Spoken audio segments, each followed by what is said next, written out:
out of the week, and I was late on those days. I just could not get out of bed, and if my mom forced me out of bed, I would go in the bathroom and I would lay on the bathroom floor and I would just go back to sleep.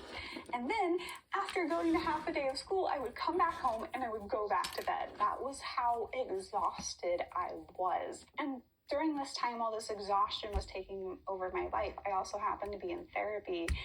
And that was before therapy was cool. That was before all the influencers on the internet were talking about going to therapy.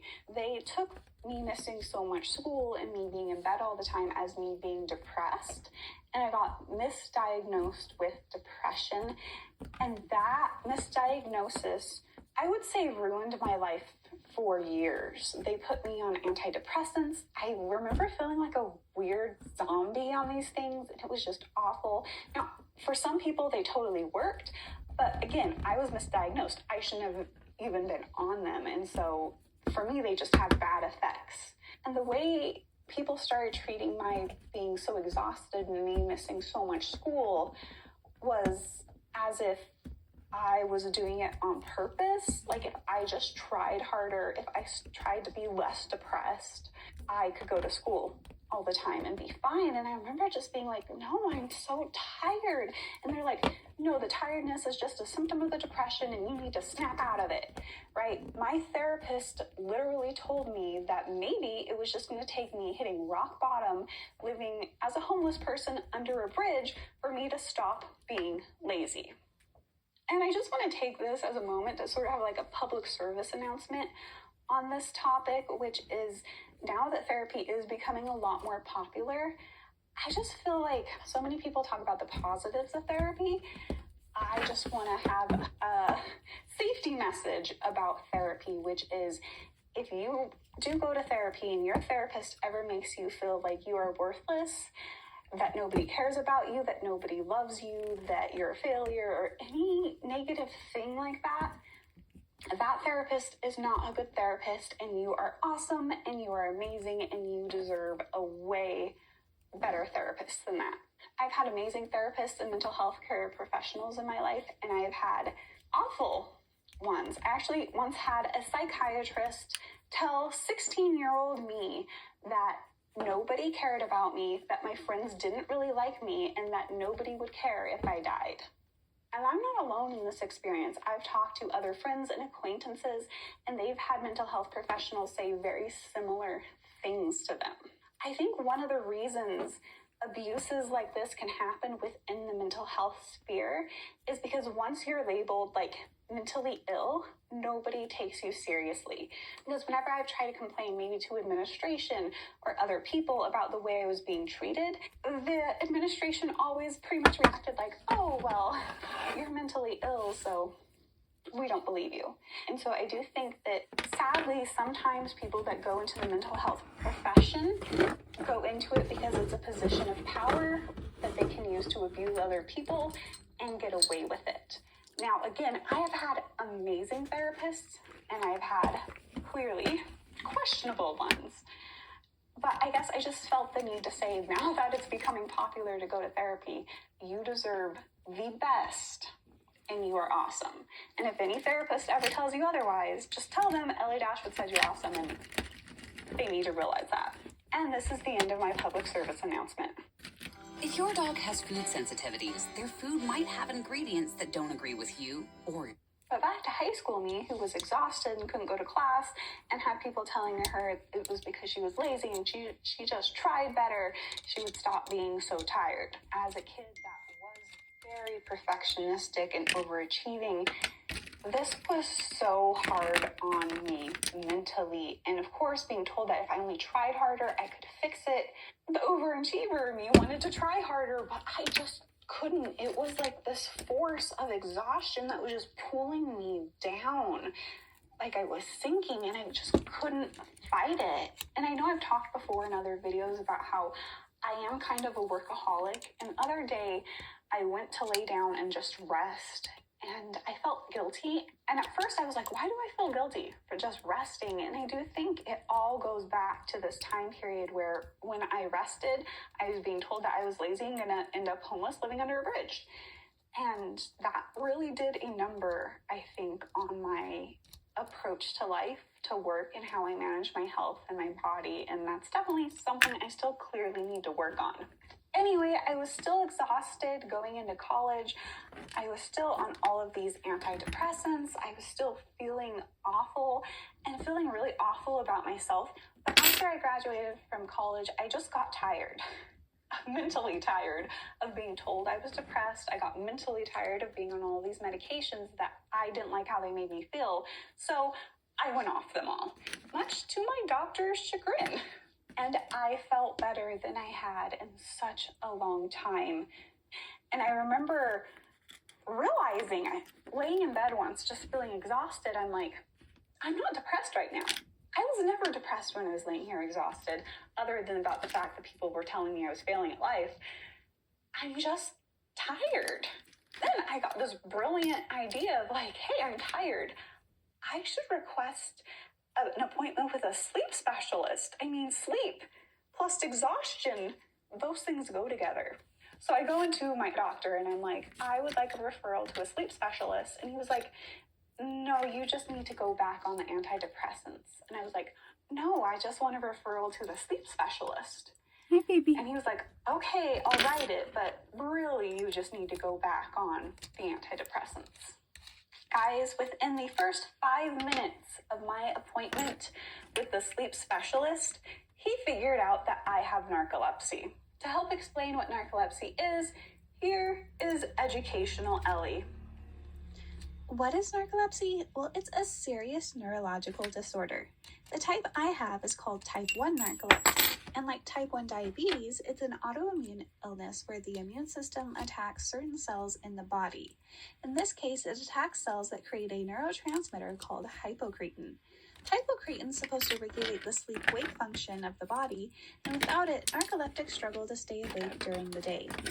The 4 main symptoms of narcolepsy type 1, excessive daytime sleepiness, or pretty much being exhausted all the time, cataplexy, which is where you lose muscle tone after experiencing certain strong emotions, and sleep paralysis, which is where you feel paralyzed even though you're still conscious while falling asleep or waking up. You might also have hallucinations while doing the same thing. This is a very, very quick overview of narcolepsy. If you would like to learn more, I'll be linking to educational sources down below in the description box. And honestly, getting that diagnosis completely changed my life because I finally understood, first, that it wasn't my fault that I was just tired. And second, that there are things I can do to manage it and those medications I can take to treat it. I'm so grateful to that doctor for really listening to me, to overcome my symptoms. A pretty high percentage of people with narcolepsy first get misdiagnosed with a psychiatric condition. And once you get misdiagnosed with that, it seems like a lot of medical professionals stop taking you seriously. They stop listening to you, and I'm so thankful that my sleep doctor listened to me, and that really did change my life. So, thank you, doctor. If you ever watch this, you probably won't, but still. So returning to the story, I know I have narcolepsy now. I'm trying out different treatments, learning how to live with it. But then fast forward to 2014, when all of a sudden, when I eat food, I feel sick. And we're talking all food. To the point of when I start eating a meal, within so many bites, I feel full. And if I were to eat any more, I would be scared I would throw up.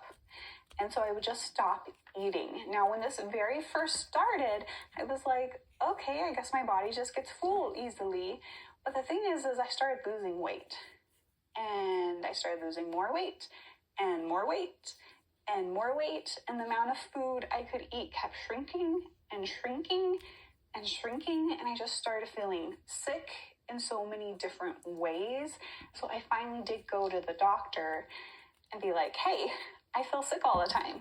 What do we do about this? So doctors generally tend to look for common illnesses first before they consider more rare illnesses. However, in my experience, a lot of doctors never even consider rare illnesses. They look for the common illness and they're like, well, you don't have that, so have a nice day. And that's what they did to me when I was struggling with all food making me sick. And I started to develop all of these symptoms that someone with extreme malnutrition or anorexia would have. Like, my hair was falling out. I lost half my hair during this time of my life, and not all of it has still come back. I started having heart problems. Once you get to a certain level of being underweight, it's like your body doesn't have enough fat reserves to sustain a lot of motion. So like hiking, swimming. There was this one time I went swimming with my friends and I literally thought I was going to die because I swam halfway across the pool and my body ran out of energy and it just started like shutting down in the middle of the pool. But anyway, with the doctors, they did the same thing all doctors do, which is run a test on my thyroid and are like, well, you're fine. And so I started having to research possible conditions that could cause these symptoms and then go to my appointment and be like, I want you to run this test. And I did that for months. I ruled out so many conditions. And my doctor was just so done with me because she started to decide, I guess, that apparently, because all of these tests kept coming back negative, that I must just really have an eating disorder. She started trying to get me to analyze if I was just feeling really sad and that's why I wasn't eating, or different things like that. And I'm like, no, I feel sick when I eat. And at this point in the illness, I feel sick even when I don't eat. This is a physical problem. And she kept trying to make it a psychological problem. And then eventually I found information online about celiac disease, and I was like, okay, this is the next thing I want to get tested for. Anyway, I go to another doctor appointment to specifically be like, I would like to be tested for celiac disease. And it was at this appointment that the doctor was like, yeah, okay, I'll run that test, but if you lose any more weight, I'm going to commit you to the hospital and have a feeding tube put down your throat. Yeah. 3 days later, my test results come back that were very positive. I had celiac disease. Did this doctor ever apologize for threatening to put a feeding tube down my throat because she thought I was anorexic? No. But just in case you don't know what celiac disease is, here's Educational Ellie again. So what is celiac disease? Well, it's a serious autoimmune condition that happens in about 1 out of every 100 people. But it's extremely underdiagnosed. When someone has celiac disease eats the protein found in wheat, barley, and rye, also known as gluten, the immune system starts to attack the body. Now, multiple systems in the body can be affected, but most of the damage happens in the small intestine, where the immune system destroys the lining of the small intestine, which prevents the body from being able to absorb nutrients from food. Now, my case of celiac disease was actually pretty severe. In fact, many people never know that they have celiac disease until years of autoimmune damage results in something dramatic later in their life, like cancer. Now, because of all of the inflammation and malnutrition the disease can cause, it creates many different symptoms. If you would like to learn more about celiac disease, then definitely check out the information found in the description below. Thanks, Educational Ellie, for that insight. It's weird to interact with your alter ego. Anyway, by the time I got diagnosed with celiac disease, I was having heart problems, I was way underweight, I was highly malnourished. I feel like it probably took me a year of being on a very strict gluten-free diet for me to rebound back from all that malnutrition. Again, a lot of my hair has still come back. But, unfortunately, again, that is not where the story ends, because the next thing I knew, suddenly, I started having very intense joint pain. It really started in my hands, I would say maybe like 6 months after I got diagnosed with celiac disease, and it made typing painful, it made writing painful, and then pretty soon it spread to the rest of my body. So that started happening, but then I also started feeling like I was gonna pass out almost all the time, and just this weird feeling. So of course I go to a new, different doctor, because again, I broke up with the doctor that threatened to put a feeding tube down my throat. And I go to him, and I tell him the symptoms, and the first thing doctors tried to tell me was like, oh, well, you're just young and thin. And I'm like, okay, that's great. But how does being young and thin mean that I have crippling pain and feel like I'm going to pass out half my life? Right?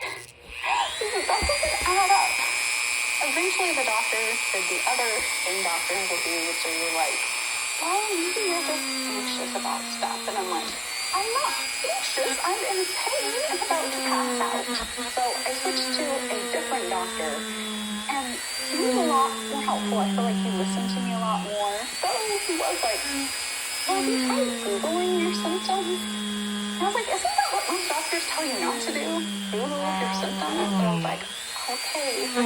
So this is the funny aspect of the story, which is I go on Pinterest, because I was just on Pinterest pinning stuff, and I was like, oh yeah, my doctor told me to Google my symptoms.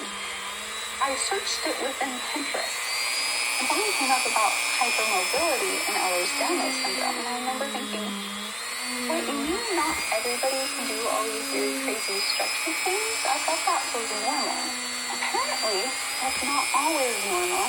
And so the doctor did refer me to another specialist who essentially is a child genetic specialist. And she very quickly figured out that I have Ehlers-Danlos syndrome and an associated syndrome called postural orthostatic tachycardia syndrome, or basically where your blood pressure and autonomic nervous system just freaks out all the time. Which she referred me to a cardiologist for that. The cardiologist ran this crazy test where he strapped me to a tilt table and put meds in my veins. And yeah, well, I mean, he didn't do it. He had, like, you know, his nurses do it. And while they were running that test on me, they were like, oh yeah, this is definitely gonna help diagnose you. Because apparently, like that, while they monitored my blood pressure and stuff, just went crazy. What is Ehlers-Danlos syndrome? Well, Ehlers-Danlos is actually the term for 13 different genetic disorders that have to deal with weaknesses in connective tissue. So, for example, the collagen in my connective tissue is not as strong as it should be, which allows my joints to stretch in ways that they really shouldn't be able to, and that causes damage to them that leads to more joint pain. This overly stretchy collagen also causes problems in other systems of the body. For example, my veins. Because my veins are overly stretchy, they cause problems with my body being able to regulate my blood pressure and my heart rate. This is where the disorder postural orthostatic tachycardia syndrome comes in. Now, POTS may have several different causes. Of course, I know mine is EDS, but those with POTS struggle with serious autonomic difficulties, such as my body has trouble regulating how hot or cold it is, and it generally can make me feel like I'm about to pass out. One of its most famous symptoms is called POTS fatigue, where Johns Hopkins Medicine pointed out it can make even doing simple things feel like you just ran a marathon. Now, of course, this has been a very simple overview of both of these disorders, and I'll be linking to more information in the description box below. So after getting diagnosed with EDS and POTS, I was like, okay, that's it, we're done, right? But no, the final piece was yet to be found, because what started happening was I started feeling really, really anxious and stressed out all the time about everything and about the dumbest things in the world. I totally know I have an anxiety disorder just normally. As anyone who watched my studio remodel video where I almost fell into the street because I was having a panic attack knows, I'm very well aware of it, but I'm also very well aware of what causes it, how it feels while it's happening, and this was just totally different. And I was like, what is wrong with me? And so I really started observing what was happening with my body, and I started realizing my body's anxious. Like, my mind's not anxious until my body's anxious, and once my body gets really anxious, then my mind's like searching through, like, what on earth am I anxious about? Because, like, the body's feeling it, what's happening? And I started also noticing I would feel it like extra after I ate certain foods. And I was like, okay, whenever I eat, for example, when I eat chickpeas, I suddenly feel super anxious about stuff, like everything. So of course I stopped eating chickpeas, and like, so systematically I just started cutting like these random foods out of my diet because I'm like, this spikes this feeling. And so eventually I did tell my doctor, I'm like, my body's anxious, but it's not anxiety. It's something wrong with my body. And of course, he was like, no, you probably just need to see a therapist. And I'm like, no, again, like this time I'm trusting myself. Like the time I kept saying I was tired and people kept telling me I was depressed, I was right. I was just tired. I'm like, I can tell this is different from normal anxiety. There's something wrong with my body and I know it. And so I rejected his suggestion that I see a therapist. And then eventually, while researching my Ehlers-Danlos, I found another condition that happens often with it. In fact, it's actually called the trifecta of EDS, POTS, and then something called mast cell activation disorder or syndrome. So basically, your immune system goes crazy. So what is a mast cell disorder? Well, mast cells are in all of us, and they're usually a good thing. They help our immune system and play a vital role in allergy responses. They do something called release mediators. For example, histamine. You may have heard of histamine in terms like antihistamine, which is what drugs like Claritin and Allegra are. They help calm down the histamines in your system, aka the allergies. Now, with a mast cell disease, though, the mast cells, instead of doing their job the correct way, do it the wrong way. When they're exposed to certain triggers that honestly pose no threat to me, they overreact and release a bunch of mediators, for example, histamine. Now, when those mediators get to my system, it can cause a lot of different symptoms. One thing, of course, that was very obvious to me was anxiety, but it can also cause many other things like gastric distress and my lymph nodes swelling up. If you'd like to learn more about mast cell disease, then definitely check out the information in the description below. And so I finally got referred to an allergy specialist, and he put me on all these medications for it, and I finally started feeling better. Like, I remember in the first couple of months of being on these medications, feeling myself come out of this constant state of anxiety, and I was like, it was such a huge relief. And the thing is while I manage it, it's still partly medication and it's partly me avoiding things that I know will trigger it. I have to say that I'm really proud of myself that by the time I was needing to deal with this allergy illness that was making me so anxious, that I trusted myself enough to know my own body and to be like, no, this is a physical problem, this is different from my normal anxiety, and it's affected by food and dust for some reason, and that it helped me get the diagnosis and the treatment and the management plan that I needed. And I so wish that I could go back to that high school version of myself and tell myself to trust myself and that I really was just tired and that it was not my fault. But I guess we live, we learn, we go through horrible experiences, and what doesn't kill us may leave us with psychological scars that take years to heal. Anyway, that is the story of the struggle and the years it took me to finally get diagnosed with my chronic health conditions. Anyway, let me know in the comments down below. Do you have chronic health problems? What are they? Did you struggle with getting your problems diagnosed? Are you still struggling? Let me know in the comments down below. And as always, keep being awesome because you guys are awesome. Bye! This is my very old cat who's come to say hi to us. Say hi to the people. He doesn't care. This is my cat. He's come to visit us.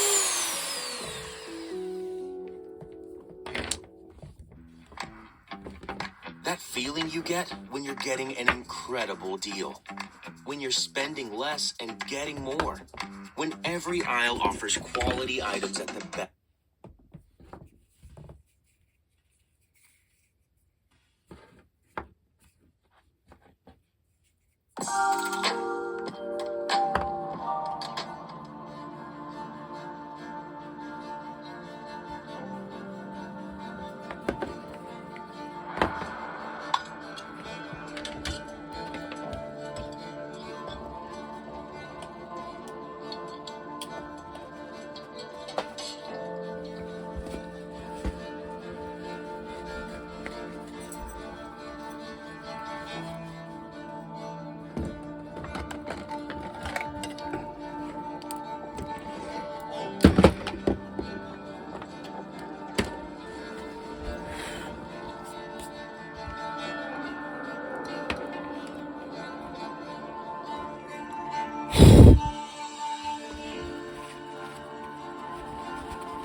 Pain is like this solid object that is coming towards us. It's a dragon. The dragon wakes up. And so there is this thing called pain that you're gonna fight with. Over and over again, you will be defeated. Pain becomes this overwhelming experience, and everything else is in the peripheral. Pain is not the enemy. It has a purpose. Pain has shape. It has temperature. It has fluidity. Pain cannot be conquered.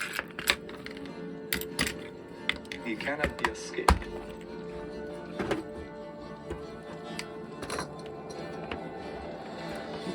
Get a custom lip look that's true to you.